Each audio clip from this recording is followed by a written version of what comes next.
বান্দারে তুই তোর জায়গায় চেষ্টা কর, না পারলে আমাকে একবার ডাক দিবি। বান্দা তোর চেষ্টা তুই কর শয়তানকে হারানোর, না পারলে আমাকে একবার ডাক দিবি।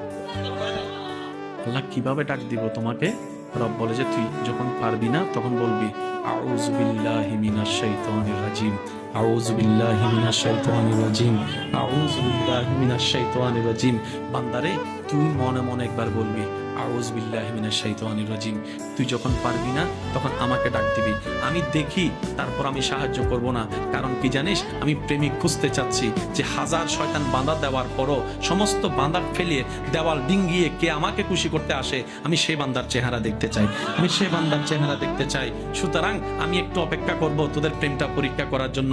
আমি যখন দেখব কোনো বান্দা হাজার বান্দার পরও আমি আল্লাহকে খুশি করার জন্য এগোতে আছে, চেষ্টা করছে, সে যখন আউযু বিল্লাহি মিনাশ শাইতানির রাজিম বলে আমি রবকে ডাক দিবে, তখন আমি আল্লাহ কুদরতিভাবে ওই বান্দার চতুর্পাশে এমন রহমতের দেওয়াল তুলে দিব শয়তান আর ভিতরেও ঢুকতে পারবে না। বলেন সুবহানাল্লাহ।